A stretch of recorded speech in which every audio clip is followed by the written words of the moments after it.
She was born in Israel, raised in grinding poverty, but today she leads an organization dedicated to the welfare of orphans.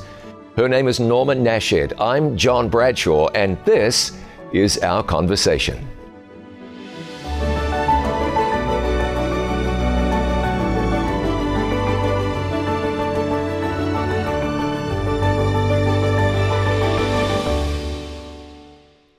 Norma, thanks so much for being here. What a blessing to have you.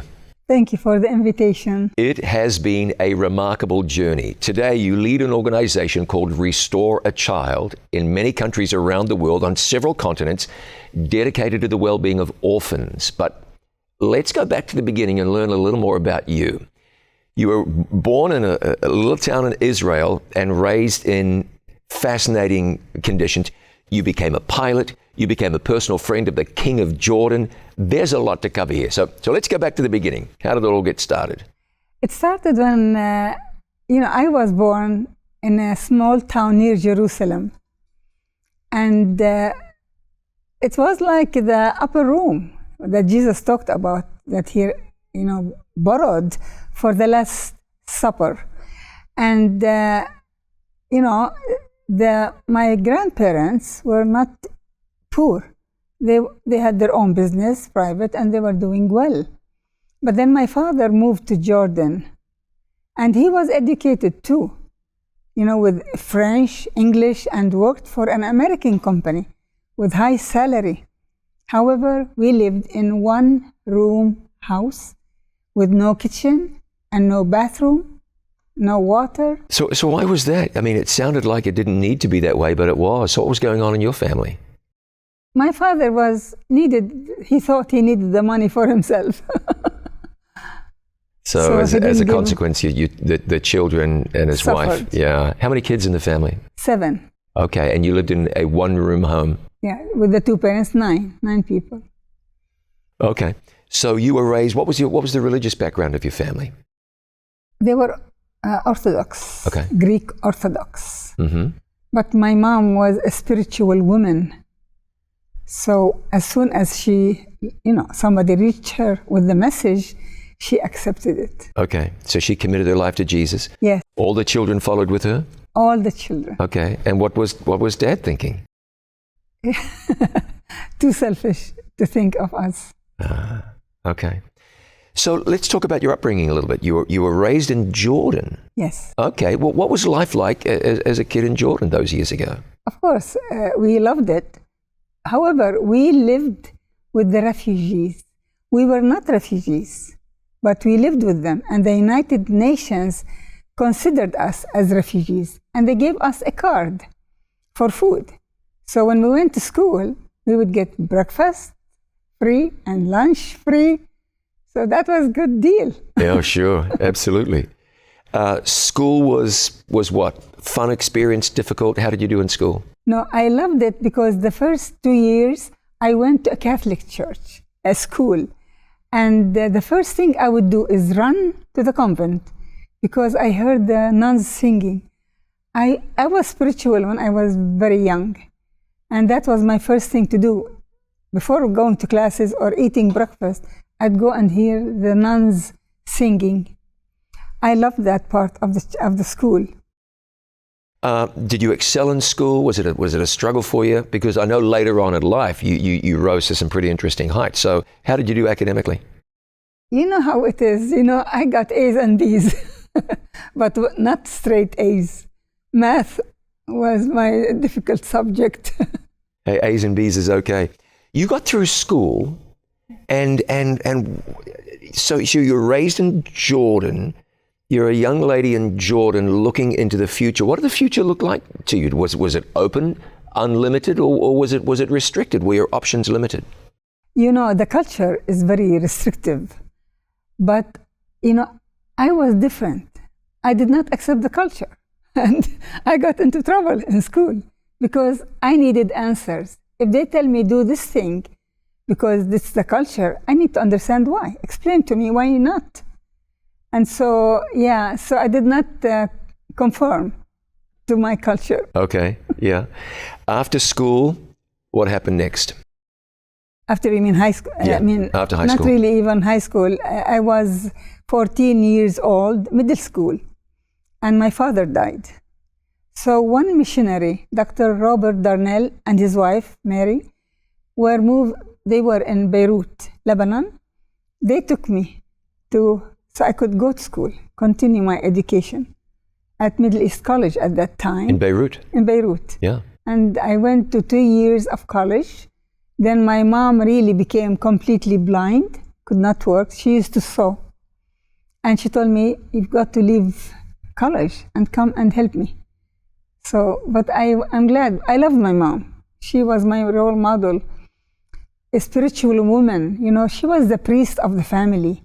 We had worship every morning and every night with her. She would do for us. So I immediately left college and went to work and got a very plush job.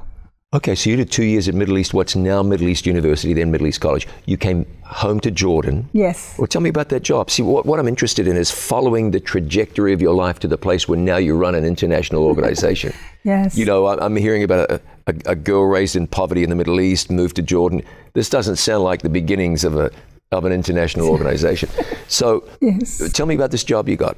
Yes, I got a job for the president and chairman of the Royal Jordanian Airlines. And he was actually advisor to the King Hussein of Jordan and personal friend, close friends. So when the king came to meet the heads of state to the airport, he would come and see my boss. When he would say goodbye to these people, he would come and see my boss because he is his friend and advisor. And so I always saw him. He would come to my office. He had to go to my boss. He had to pass through my office. And he would look and say, hi, Norma. Hello, Norma. Hey, two things. I wonder if that was intimidating. A girl raised in poverty is now interacting with legitimately one of the most powerful people on the planet. Yes. You must have been shaking in your boots.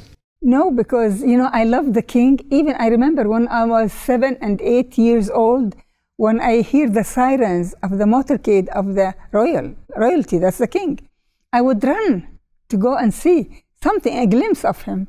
I loved the king. I was intimidated a little bit, but I loved him. So tell me what he was like. Maybe demystify. I think if the most of us think of the King of Jordan, I don't know quite what image we'd have in our head, but I would imagine somebody pretty grave, somebody pretty austere, certainly very powerful. But you kind of got to see him in a pretty regular setting, in a work setting. What was he like as a human being? You know, the king was very much in tune with his people, the Jordanians and the Bedouins, the poor people. He would go and eat with them, sit on the floor in the tents with these Bedouins. People loved him. They would give their lives for him.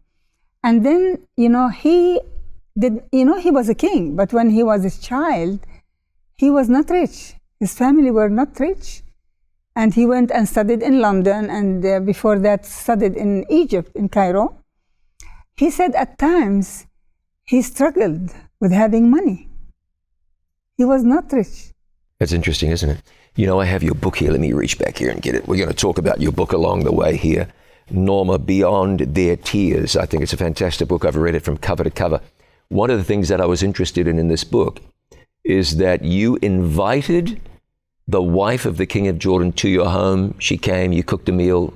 So you would Yes. spend time with royalty. Yes, you know, when I worked at the Jordanian Airlines in Egypt, after I left Jordan, I was a public relations supervisor at that time. And one of my duties is to meet VIPs, dignitaries. And, you know, because of climate, weather, and technical problems, the flights were not always on time. I had to stay with these people and entertain them, order meals for them, drinks for them, whatever. And it often happened when the queen was traveling.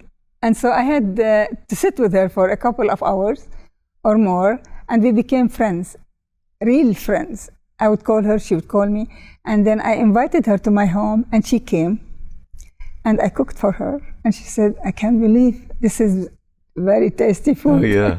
Yeah. So there you were working in a major company, rubbing shoulders with very powerful people, the elite, if you like. Yes. Very, very influential people. But here's an interesting thing. I read about this in your book. You became a pilot. So I don't know how unusual it was for young females in Jordan to become pilots. My guess is relatively unusual. First, very unusual. What happened is the king, we did not have any Jordanian pilots. And if we had a few, they were trained in America or London. So the king wanted to start a flight training club to teach Jordanian young men to fly. And they had no money for the club at that time to do their office work. I volunteered to do the work for them. So for a year or two, I did all the work free. I like to help people. And so then they asked me, they said, you did all this work. What would you like us to do? I said, train me to be a pilot. Because it's very expensive Sure. to pay for training. Oh, yeah. So I started training. I had a logbook in the Civil Aviation of Jordan with my name and the hours flying. But I did not finish because the war broke in '67 and I had to leave Jordan. What would have happened to you Oh, yeah. if you'd become a pilot, got your wings? What would have happened? God had another direction for me. Sure. Had a plan. You may have become a pilot flying for Yes. Royal Jordanian Airlines. Yeah, and flying for the king. Yeah. his private pilot. How interesting is that? Yes. You were a Christian Yes. working with Muslims, Yes. working with Arabs. Mm-hmm. Now, it wasn't, 2000 and whatever. We're going back a few years now. Yeah. But what was that like? Clearly, you had a belief system that was very different than the vast majority of people around you. So Yes. you were unique. You were very Unique. different. Yes. Did that work for you? Did it work against you? Did it provoke tensions? How did that work? No. You know what? Even the Muslims could tell a genuine Christian. You cannot say, I'm a Christian, and expect people to respect you. But if you live the life that Jesus showed us, He is our example. How to love, how to work with people, to love everybody around you, whether they are Christians, Muslims, or Jews. They're all my family, they're all my friends. And then, when they offered me to work, and the only day off in Jordan and in the Middle East was only Friday. There is no other day. So what does that mean? It means I take Friday off, I have to work on Saturday, which was, for me, I couldn't do that. For I believed in this fourth commandment. Sure. But I've never had a problem in Egypt, in Kuwait, and in Jordan. Wherever I went, I told them of my principles, my faith, and my life. I will not break that relationship with my Creator by working on a day that I don't believe. So you were raised in abject poverty. Yes. You're offered a fantastic job, a life-changing experience, with it certainly a little glamour involved. Yes. And you said to them, No. no. No. I'd rather stay in grinding poverty than Yes. accept your job. Yes. If it means transgressing the principles of my faith. Yes. But how do they respond to that? They were really shocked because they haven't met anybody like that, Right? Christian like that. So they waited a day or two to think about it, and they interviewed many others, but ultimately I was chosen for the jobs. Fantastic. In spite of what might have been the religious differences. Especially this man, he is the president and chairman of Jordanian Airlines, for very powerful man. And for him to come on Saturday, and there is no office assistant. He had nobody in the office. So all his, the prime ministers and ministers and important people come. How is it that you allow her to take Saturday off? He said, to get somebody like her, I would sacrifice one day a week. Hey, fantastic. What a great testimony for your faith in God as well. Yes. Hey, but I just want to remark or notice something. The clothes you're wearing. Now, this is it's specific to something. Tell me about the dress you're wearing. Yes, you know, every town in Israel or near that area, they have a code, a dress code, special traditional dress. This is a traditional dress with the same colors that belong only to my town, the town of Ramallah. Fantastic. So that's that. If someone from Ramallah saw you in that dress, They will know. they would know immediately. Yes. You're one of us. Yes. Fantastic. So your heritage, your Middle Eastern heritage, you've been away from the Middle East now probably much longer than you lived in the Middle East. Yes. Speak to me about your connection to that heritage and what it means to you today. Well, you know, I belong to the heritage of God, Sure. God's people, and so on. I am not so much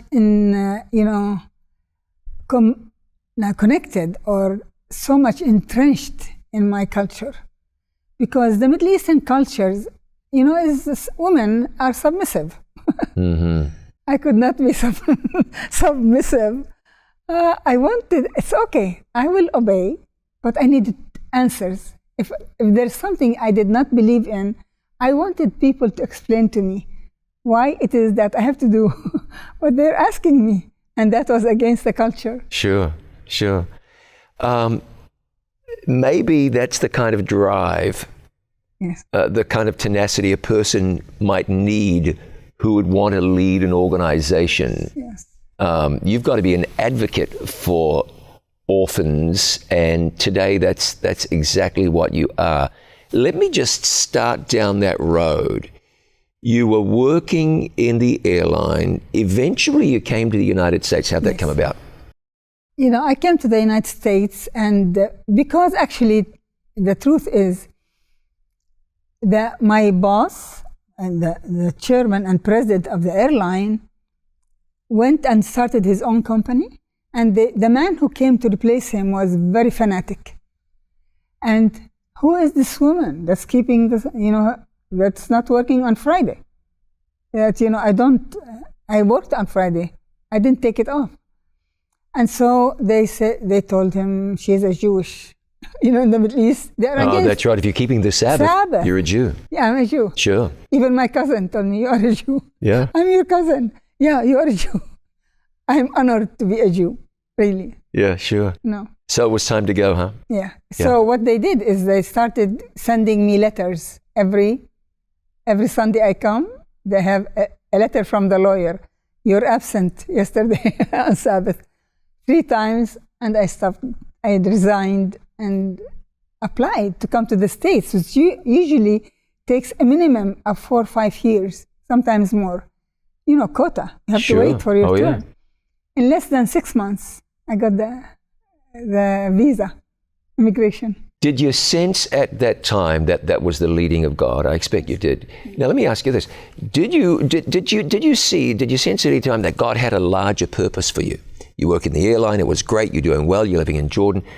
Where did that idea start to emerge in your life? Wait, God has a life in ministry for me. When did that occur to you? That occurred only when I had cancer.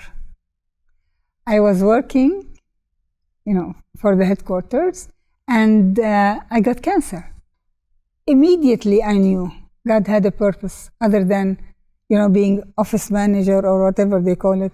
I find that very interesting, because when many people get cancer, they start to think very different things, such as why in the world, why would this happen to me, and my life may well be over. Those are understandable things. So, cancer revealed to you that God had a purpose for you. We're going to find out more about that in just a moment.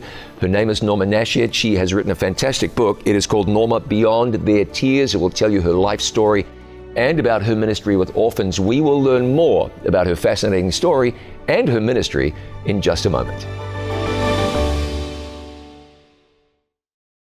He's been called the Father of the Faithful. Even though his life didn't always give evidence of great faith, the Bible says that Abraham was strong in faith. Join me on location in Israel for Man of Faith. You'll discover lessons on faith and discover how you can be a person of real faith in the God of heaven. What is faith? The Bible says, without faith it is impossible to please God, and God's people in earth's last days are described as having faith, the faith of Jesus. Man of faith. Abraham, a flawed man, a faulty man, a man prone to make mistakes. Abraham, the father of the faithful. Learn how you can have faith, real faith. Grow your faith. Don't miss Man of Faith on It Is Written TV.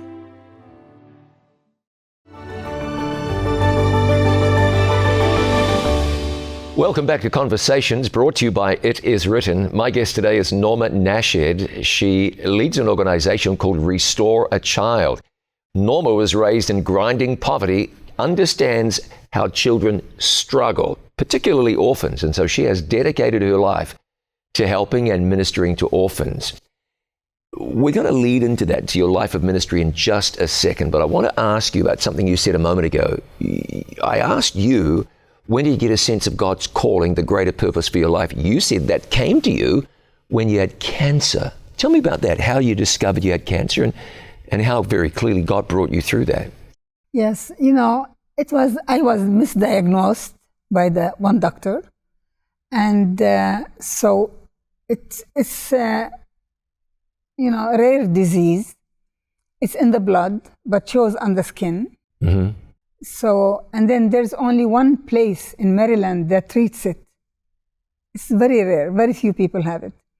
And so, because I was still working just for 2-3 months, and then I decided it's time to give my life to God. So I had gone for treatments, but then I knew it's time for me to move.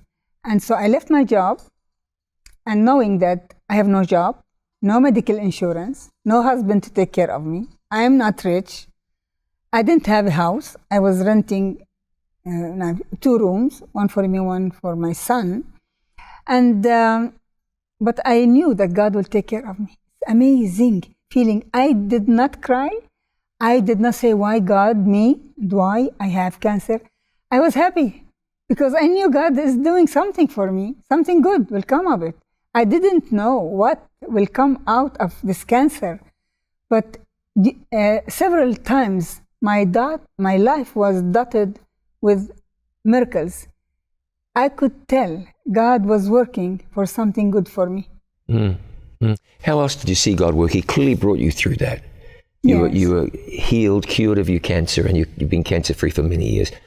Talk to me about 1 or 2 other times that you've said, wow, this is God working in my life. This is what, I tell you, because when I had cancer, I had a friend in Egypt, and he heard that, I have no job, I have no home, I have no medical insurance, nothing, no husband. How can I take care of myself? And his wife was my best friend. And so she died of cancer too. But he said, cold, until he found where I am. I didn't have a home. I was with somebody, staying with people. And he told me, Norma, if I don't help you, I will never forgive myself. Mm. I will take care of you. I will pay for everything. Go, rent a place and everything. Don't worry about it. I said, okay, I will rent a room in a basement and I'm happy with that. He said, no, you rent a nice apartment with a swimming pool and enjoy your life. And don't worry, even if it's forever, I will always pay for you. Wow. He paid for me every month $3,000 for rent, for medical, for food, for anything I needed. And I saved some of it too.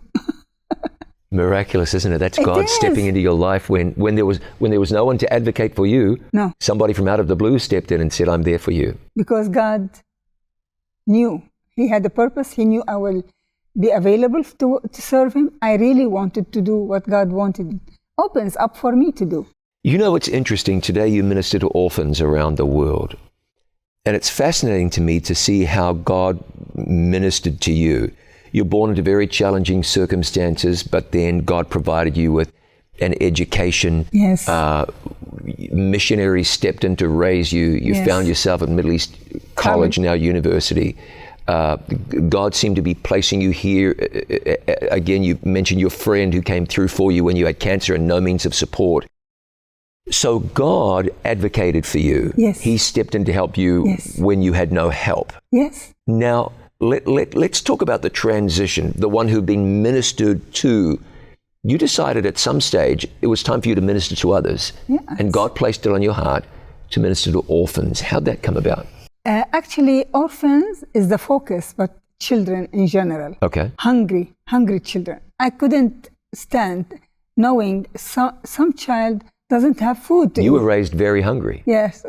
Yeah. Yes, I was, raised very poor, and sometimes we had no food. Yeah, listen, everybody feels bad about hungry kids. Everybody everywhere. You ask anyone, how do you feel about hungry kids? Oh, it breaks my heart. No. And the vast majority of people do nothing about it.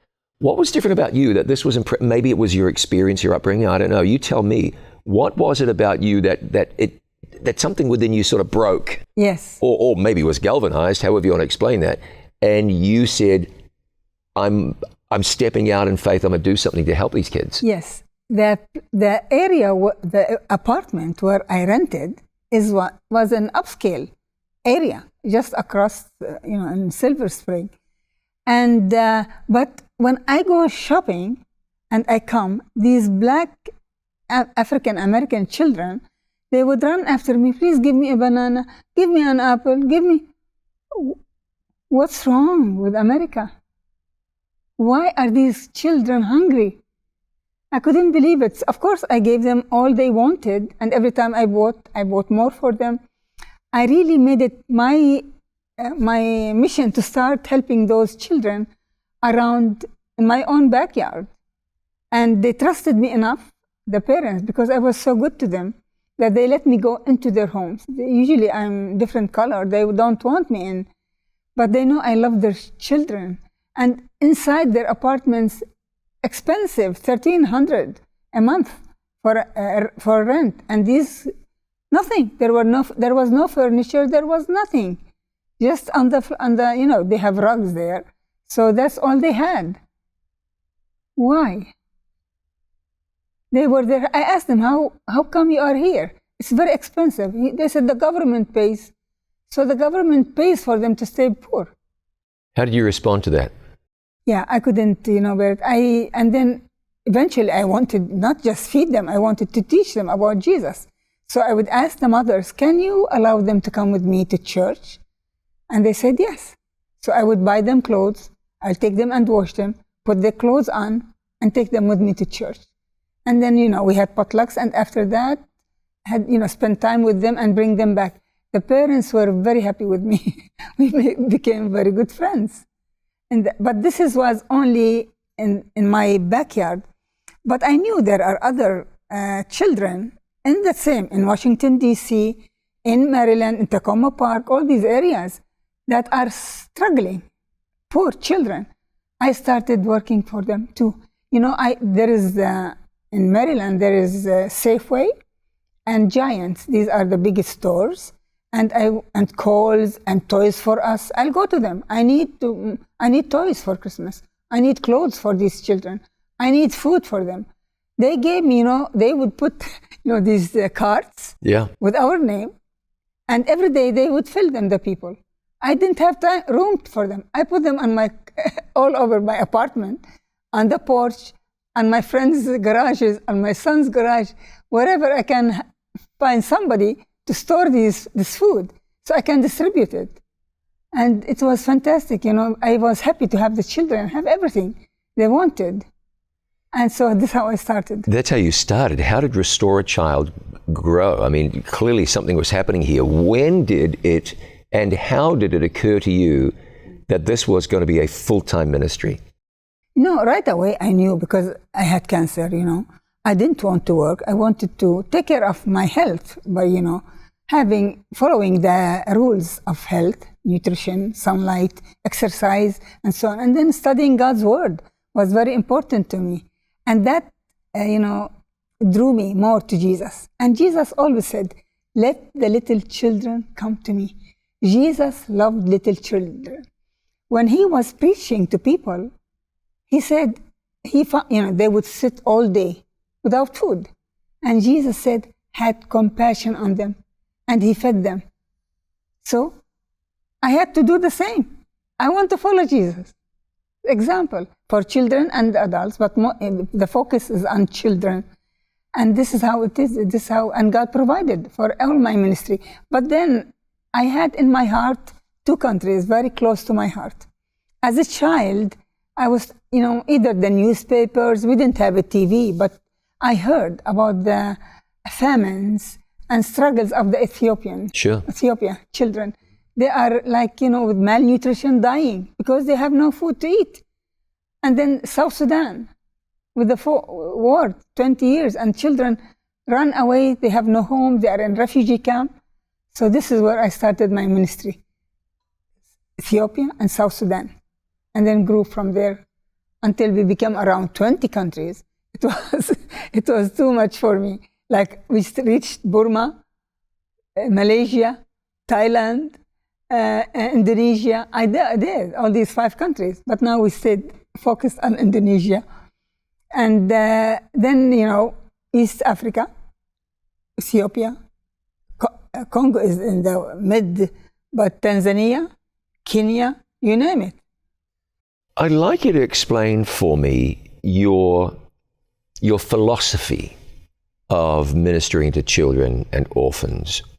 What is it that you see in the Bible? You've touched on that, but speak about this from a biblical perspective. What is it that drives you sort of theologically to do what you do? When I was reading the Bible, I really was studying, not just reading. I read my Bible many times, but when you study it, it's different. So even in Isaiah chapter 1 verse touched me very much.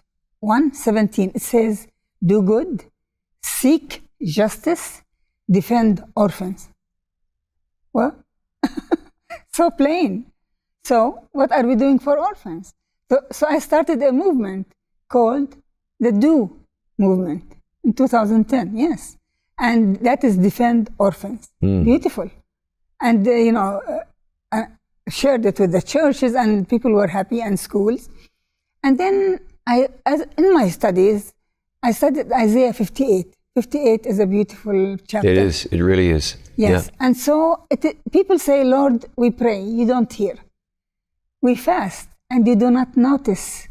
He said, is this the fast that I have chosen? 5 to 7. Is it not to share your bread with the hungry? Mm-hmm. If you see a naked, that you clothe him, and do not hide yourself from your own flesh. Listen to these words. You are not covering them up. This is your flesh. These naked children and people, hungry and naked, they are yours. This is your own flesh. So what do I do? Yeah, well, what did you do? It sounds like you got pretty busy, pretty active. Immediately, yes. I started, feeding the hungry. That's a very big part of our ministry. Clothing and so on is not as difficult, but we do, because children in Africa are on the streets without shoes, with hardly any clothes. And I have many pictures of them. And then Jesus said, the strangers, I was a stranger and he took me in. Strangers are like refugees. So the first refugee, I went to camp in Congo. I traveled all the way to Congo just to be with orphans and refugees. And there was a school of 1,000 children, our own school. And they had no food to eat. They had no food at home, and they had no food at school. How can they focus on their studies? So the first thing we did, it was so simple, just feed them. Okay, cook a meal for them every day, a good meal. After 1 year, I received a letter from the government in Congo, Education Ministry, saying they did very well in the exam, the government exam. They said, because you fed them. They were able to sleep better and study and do better in school. 1 meal. There's no question most of us have got no idea what poverty and hunger, starvation is. We have no idea. We think we know, we see the pictures, but it's very, very difficult for us to actually comprehend it. But we do have a biblical mandate to do something about it, yes, whether we understand it or not. Yes, so it's really a command to do something about it. Yeah, and God actually says that He is the creator of the rights of orphans. He created them. And he said, don't rob them of their rights. We are stealing from them. If we don't give them the basic needs, is food, sustenance, to live. Every day when I eat, I pray. Even if I don't pray any other time, I pray at meal and pray for these kids who are hungry. Where is Restore a Child now? You've mentioned some countries. Roughly how many countries are you in right now? Now after I work in a country for 10 years or so and establish them and, build whatever they need, their water, dig wells for them and so on, then I move on to another one. So now we have 10, 11 countries. Including, I think, interestingly enough, the country of Ukraine, which as we speak right now is locked in a very tragic war. So we've got a couple of 3 minutes here. Tell me about what's going on in Ukraine with your work there.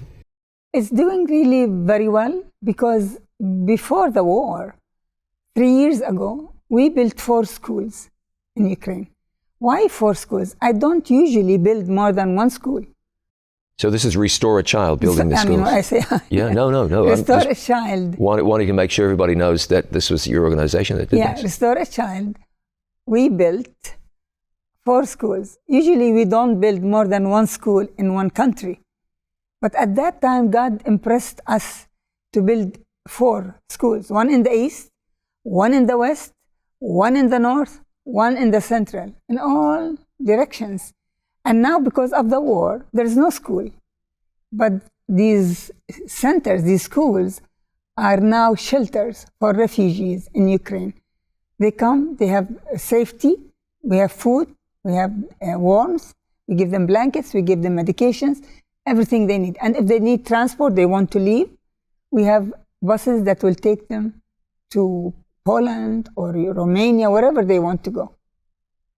It's got to be heartbreaking for you knowing that you have, and I know this is true for the church and other agencies as well, it must be heartbreaking for you to know, you know people there, they're leading the work and their lives are just being upended. How do you internalize that?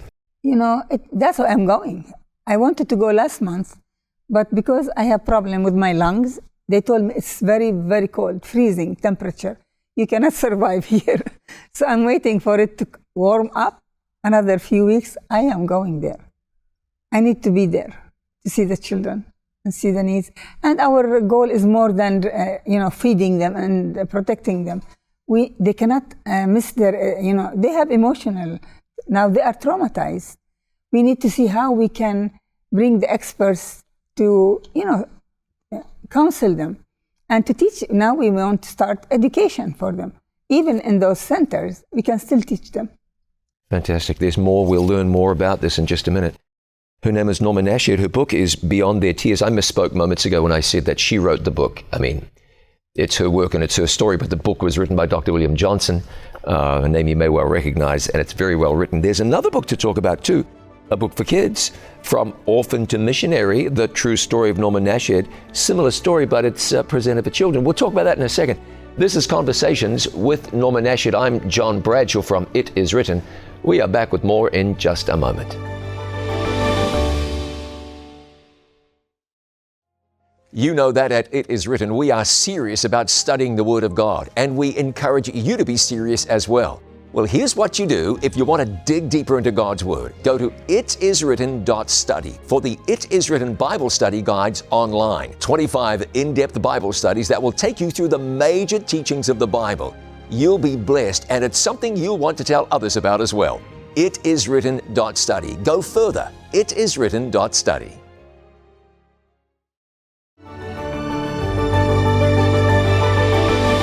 Welcome back to Conversations, brought to you by It Is Written. My guest is Norma Nasheed, who runs an organization called Restore a Child, ministering to kids and with a special focus on orphans. Norma, talk to me about the nuts and bolts of Restore a Child. How does it work? It's a donor-based ministry, correct? Yes, it is donor-based now. But the first 3 years or 4 years, I had some money that I saved in retirement. I took it all out and used it for ministry. So that's how it began. You just depleted your own funds. Oh, I couldn't, really, I could not ask people to help if I had money in the bank. There is no way. Once I had only $100 in the bank, I started what they call fundraising. And it's not really, when I read First Chronicles, chapter 29, King David was building the temple. And he talked to the leaders first, before he talked to the people. And after he told them, I gave all my resources. Then he came to them after he had given. And he said, God knows the intent of the heart. It's not just what he gave, what intention we have. Why are we giving it? God knows. God sees. So that's what you did. You gave all you had. Yes. And when you were broke, you said, I might need some help with this. Yes. Fantastic. But you know what David said, which I don't like the word fundraising. David said to these leaders, at the end, he didn't tell them, now give, because I gave. No. He said, who is willing to dedicate himself to the Lord today? It's about the heart. Mm-hmm, sure. And when they heard him say that, they all gave. And then the people all gave. So talk to me about how this works, the nuts and bolts. The money is contributed to Restore a Child. So now you've got something to work with. Yes. But who are these children and where are these children? How do you find the children? And then what happens in their daily experience? Day to day, what's Restore a Child doing? Yes. It's easy to find them if you have the trusted people in the countries. Okay. So on our board, we made sure we have people who are, executives who travel. And so they travel. I don't have to pay. I don't have to take the time. So they pay for everything and they go get the reports from the area of people they can trust. And they recommend them to me. Then I have to travel to these countries and make sure these people I can trust. Now, even if they are from the church, I have to myself be convinced these people are trusted people. This is not our money. Sure. This is God's money. It's an important work. Very important. And so then we start, whether it's building a school, building a home for orphans, and working with the church locally. This is how I started it. And today, you've mentioned 10 plus countries. You were in as many as 20. I'm sure that number would ebb and flow as Yes. demands and supplies vary. Talk to me about some of these kids. So maybe there's a story or two you can tell me about children who were rescued from poverty or helped from some terrible situation. Explain to me about how your ministry is making a difference in the lives of these kids. There are many, many, many stories, but I might mention 2 or 3. One of them was a girl, could not go to school, very poor, in Indonesia. So we took her to the orphanage to stay there and go to school. And she was a very good girl. You could see that she is smart. And after she finished high school, we sent her to college. She finished university as a mathematician. Oh, wow. Yes. Oh, she fantastic. got married when I was there. I took her picture in Indonesia. And then she came to work in a school next to our orphanage. And she and her husband are both mathematicians. So they come and tutor the kids who nice. don't know much. And then, this is what she wants to do. She is giving back. She said, you help me, I want to help these kids. Isn't that fantastic? It's amazing. I've got to ask you this. What would have become of that young lady had she not intersected with Restore a Child? What sort of future did she have to look forward to? Nothing. She would maybe get married early or run away from home if she was, unhappy. There was no future for them. Another boy was from Congo. And we found him, he was 12 years old on the streets. Of course, he had to go to school, he had to be fed. So we took him to the orphanage. And when he finished high school, he wanted to be a medical doctor. And we did send him to medical school. He graduated. Now he is running a clinic. He said, I want to help only the poor people. I don't want money. He is helping the poor people in Congo. At the risk of being redundant here, Yes. he was a 12-year-old boy Yes. wandering the streets. Yes. Now, we know what future he had.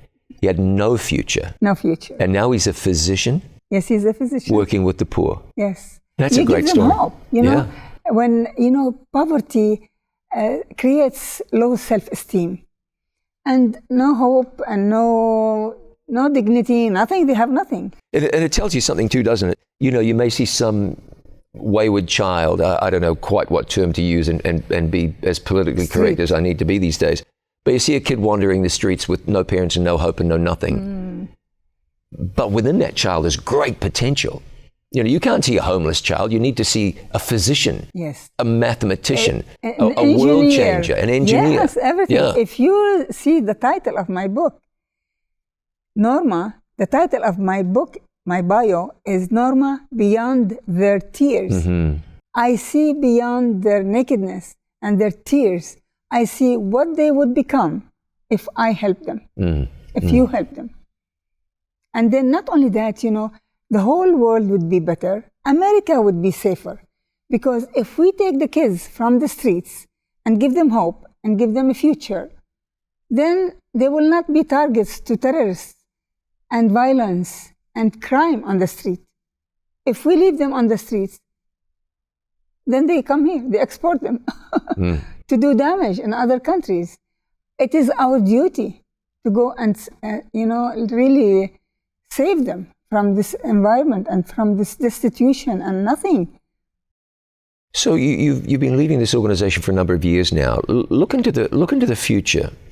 If you, and I know you undoubtedly have plans, but you must also have dreams. Yes. And maybe there are some things you could do or you would do if you could do. If you could do. What are some of those things? The things that, like, here's what we haven't done, but we'd love to do. Yes. What I would really love to do is feed 100,000 children every day. That's my dream. You think it could be done? Yes. What does it take? It takes like $1 a day. No, seriously, $1 a day? Yes, to feed a child. And some countries, 50 cents a day to feed a child. In Chad, it's the poorest country in the world. And they are dying. We built a nutrition center. These kids were coming and they couldn't serve them all. And they were sending them back to die. I said, how come? Please, never reject a starving child. They need to eat. We have to provide it. The least we could do. And so now all the children come. They stay a month or two. They need to go to the hospital. We pay for them. They go restored, happy, and vibrant again. Yeah, let's come back to that. So I don't believe you are exaggerating. So the fact of the matter is that there are places where you are that if the kids don't get fed, they die. They die. See, that doesn't really happen in the United States. It doesn't. I mean, No, not here. we've got more food in our trash cans, The trash cans. than some towns have in the supermarkets. Yes. Yes. So that's what you're dealing with Restore a Child. It's literally in some places life or death. We save children. Our ministry now is saving children. In many countries, how can they stay without food for weeks? No food, nothing. Yeah. And all what we need to do is one meal a day. How can we not offer them the one meal? Just even sandwich, something to eat. Yeah. We are Christians. And when Jesus comes, he said the standard of his, or the measurement of his judgment is going to be what? When he said, will have two groups, on my right and my left. And on his right, he will tell them, come, you blessed of my Father. Why? Because I was hungry and you fed me. Number one. I was naked, you clothed me. I was thirsty, you gave me a drink. I was sick, you visited me. I was a stranger, you took me in. So these are the 5 areas we work with. We will feed the children. We will, if they are, naked, or they are in the cold, we have to give them warmth, give them blankets, warm clothing. We do that all the time. Water, we dig wells, make sure they have water. Sick, I work actually with Dr. Dick Hart of Loma Linda University for 10 years. We have built 3 pediatric wards for children. And now we are building a clinic for the Maasai people in Tanzania. So, we've got to. So in terms of looking out for kids, and I might have cut you short before you got to your 5th one there, but it's not just plopping food down. It's not serving food for them only. Here's a meal, presenting food. But you said pediatric wards, hospitals, nutrition clinics. Oh, yes. Well, this is very comprehensive, isn't it? It is very comprehensive because it's the whole person. Yeah. How do you make a person whole? Not just by food. And then bringing them to know Jesus. Yeah, and that was my very question. And so let's talk about that, because in some places it's not like you can conduct an evangelistic series. No. Some places it's very difficult. So you're reaching the heart via certain means. Let's talk about how that's going. Yes, that's why we build more schools now than homes of orphanages. And we are not the only one. If you look at Save the Children, World Vision, they have they don't do any more orphanages, but they keep the children in the community, their own community, and provide for food and education for them. But our children, we do that for them. And so because we are in charge of the school, we can know what to teach them. And it's very important to me to bring them to know God and to bring them to know Jesus Christ. It's life-changing, isn't it? Now, let's talk about the books. So this is the book Dr. Johnson wrote, Norma Beyond Their Tears, the amazing story of an Arab girl who became a champion for orphans. It's amazing how you came from being absolutely destitute to having an opportunity to choose a life where you moved with the rich and famous, but you said, God will come first. Yes. That door closed, God opened another door. Yes. Now you're in ministry. How Yes. about this book? I like this, From Restore a Child, From Orphan to Missionary, the true story of Norma Nashed, and it's presented for children. It's beautiful. Why'd you do this? I didn't do it. God did it. I tell you, because one girl, she graduated last year from Southern Adventist University here in Collegedale. And she is a nurse, but she's an artist also. So she said, I want to write your story for kids. And so she wrote my story. It's a beautiful, it's just the way she wrote it. It's really well done. Illustrated it. And I'm hoping, with these books, it's not intention to sell them. We don't sell. The intention is to feed hungry children and starving children. Now someone's concerned. They said, I'd like that book. And you just said, we don't sell them. You better explain how people can get these books. These people, the books, my bio, Norma Beyond Their Tears, is on Amazon. Yeah. And it is in all Adventist book centers. Sure. So people can buy them from there. That's easy to find. Yes. And then they can write to us. We will send it to them. Okay. And the same with that book. It is being printed actually this week. From Orphan to Missionary. It is for children. If you want to impact your child for God, if you want them to learn how to serve others, get this book, because it is a life-changing book for children. You touched on something really important. Kids or orphans, the impoverished, the disadvantaged, they need to be ministered to. Kids who are not poor, impoverished, or disadvantaged need to be encouraged to minister to them, to minister to others, right? Yes. We've got to somehow break kids out of this selfishness we breed into them. And by exposing them to stories like this, yes, that's what's going to happen. Okay, tell me, if somebody wants to support Restore a Child, how do they go about it? On our website, restoreachild.org. Actually, the book Norma Beyond Their Tears. La Sierra University film department produced a film on this book. It's called Shadow Child, and it's on our website. Okay. People can view the film, and they can support us in Ukraine. We have 4 schools now that are shelters to refugees. We need to feed them. We need to keep them warm. We need to educate them. We need to give them medications. It's a big expense. And we are very small. We grow by word of mouth. So I would like to, everybody who listens or sees this conversation, share it with somebody else. See what you can do. Everybody can do something, because at the end, it's what you do for Jesus. It's not because he says, if you do it unto one of the least of these, one, you have done it unto me. At least the one. The key word is one. Help one. Save one. And that's all. You've seen God do some spectacular things for you. Yes. Honestly, you came into the world, every child comes into the world full of hope and promise, but they were snatched away from you pretty quickly. Yes.